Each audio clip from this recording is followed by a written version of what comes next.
Hello, bienvenue sur la Minute Agile. Aujourd'hui, on va parler de l'équipe Scrum pour bien comprendre sa gouvernance. Elle n'est pas si simple à comprendre et elle est souvent mal appliquée. On va pas rentrer dans les rôles clés de cette équipe. On va regarder ça de façon large car évidemment derrière, si vous regardez la playlist PSM1, PSPO, etc., vous avez des vidéos dédiées à ces rôles. Mais c'est important de regarder dans la globalité, en gros, comment fonctionne cette équipe Scrum. On y va. Let's go!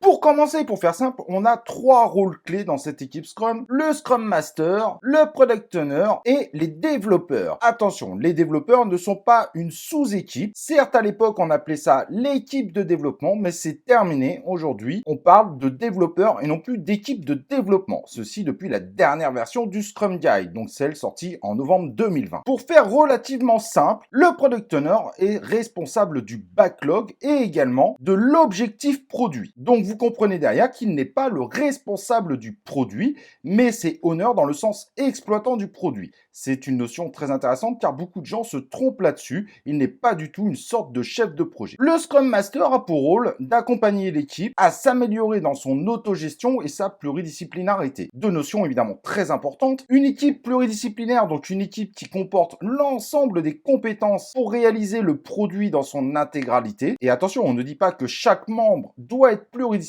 On dit que l'ensemble de l'équipe doit être pluridisciplinaire, ce qui n'est pas du tout la même chose. Mais l'équipe Scrum doit avoir toutes les compétences nécessaires pour ne pas avoir besoin d'équipe externe pour mettre ce produit ou ce service en application. Dans certaines entreprises, malheureusement, ces équipes doivent passer par des pôles d'administration système, de mise en prod, etc.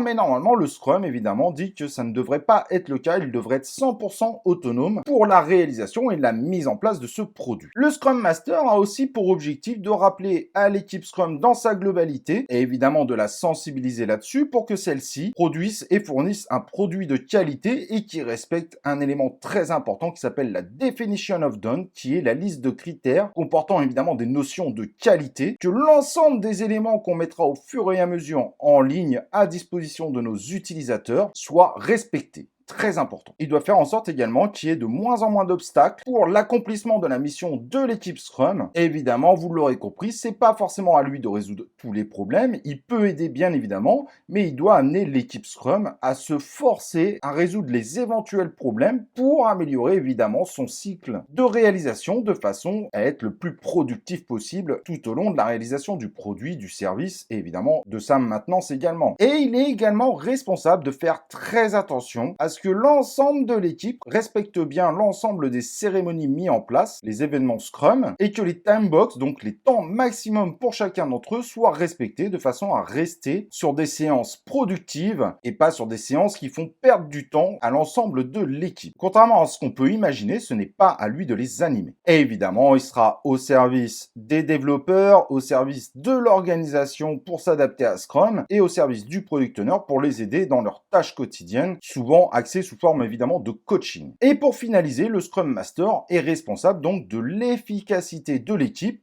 pas en tant que manager, mais il a un rôle très important de booster pour éviter évidemment à l'équipe de perdre en efficience avec le temps, mais justement d'être capable de respecter cet objectif lean très important, diminuer les coûts et les délais, tout en augmentant la qualité des rendus. Et nos fameux développeurs, donc eux, ils doivent créer le sprint backlog, donc ce sprint backlog leur appartient.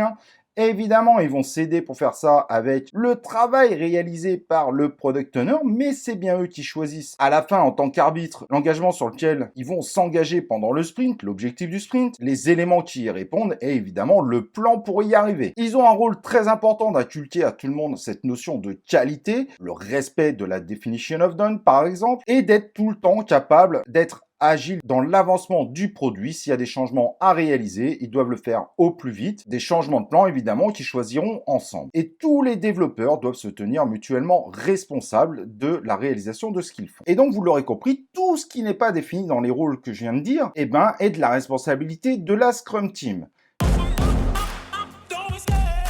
Je vais vous donner justement quelques exemples très intéressants. Qui doit animer cette fameuse rétrospective? Le Scrum ne dit absolument pas qui doit animer cette rétrospective. En réalité, c'est à l'équipe de définir ensemble quelle est la gouvernance autour de cette rétrospective. Souvent, on voit que le Scrum Master anime la rétrospective, limite c'est écrit dans les livres, ce n'est absolument pas vrai. En revanche, si toute l'équipe est d'accord ensemble pour que ce soit tout le temps le Scrum Master qui anime cette rétrospective, il n'y a aucun problème. Mais ça doit être quelque chose qui est validé par l'équipe elle-même. En revanche, si le Scrum Master n'est pas là, vacances, congés, maladie, l'équipe ensemble devra choisir quelqu'un d'autre pour animer cette rétrospective. De plus, le Scrum Master, même s'il anime la rétrospective, il doit être évidemment participant, lui aussi peut avoir rencontré des problèmes en cours de route. Autre exemple, qui fait les tests des user stories? Le Scrum ne vous dit pas qui doit tester les user stories. Si l'équipe ensemble décide que c'est le Product Owner qui teste les user stories, c'est tout à fait possible dans la dernière version du Scrum Guide, ce qui n'était pas le cas avant. En revanche, ça doit être un choix fait par l'ensemble de l'équipe et pas un choix imposé par la direction ou les traditions de l'entreprise. Et on en revient évidemment à la même problématique. Si le Product Owner n'est pas là pour congé, maladie, etc., l'équipe devra donc potentiellement définir d'autres personnes pour faire ces fameux tests. Mais le test des user stories par défaut n'est pas attribué au Product Owner. L'équipe peut en décider ainsi, mais ça doit être un choix d'équipe. Elle est en autogestion et ça ne doit pas être un choix extérieur. Autre point très important, la collaboration avec les parties prenantes n'est pas, et ça c'est bien écrit dans le Scrum Guide, et tant mieux parce qu'il y avait beaucoup d'erreurs autour de ça, un rôle que doit tenir le Product Owner. Le Product Owner n'est pas une interface entre le reste de l'équipe Scrum et les parties prenantes, il fait bien partie de cette équipe Scrum. Les parties prenantes doivent être en collaboration avec l'ensemble de l'équipe. Selon les problèmes rencontrés, il faut évidemment éviter au maximum les interfaces, ça peut changer les interprétations, amener à moins de qualité à la fin. Donc si par exemple le Product Owner pour affiner une user story a besoin d'une partie prenante, bah là il va travailler directement avec une partie prenante, mais si on est en cours de sprint et qu'un développeur a besoin d'une réponse sur quelque chose qui est pas si clair que ça, on a parfois des subtilités qui amènent à du questionnement, il faut que ce développeur puisse contacter directement la partie prenante et il n'y a aucune raison de passer par le Product Owner. Ça c'est une notion très importante à comprendre car il y a beaucoup de gens qui se trompent autour de ça et qui pensent que c'est toujours au Product Owner d'être en relation avec l'extérieur. Et ceci est la même chose d'ailleurs si jamais une partie prenante découvre un bug très impactant qu'il faut régler au plus vite, bah celui-ci n'a pas à passer par le Product Owner, mais il va voir directement les développeurs, c'est eux qui sont les patrons du Sprint Backlog, et comme c'est un élément qu'on doit rajouter au Sprint Backlog, c'est avec eux qu'ils doivent traiter directement. Si les développeurs ne sont pas d'accord avec la demande de la partie prenante, ils refusent. Si besoin, évidemment, il peut y avoir le Scrum Master pour aider en cas de perturbation un peu trop forte pour essayer, évidemment, d'améliorer la situation. Mais le Product Owner, dans ce cadre-là, n'est en aucun cas une interface. Ceci, en termes d'interaction, n'a juste aucun sens.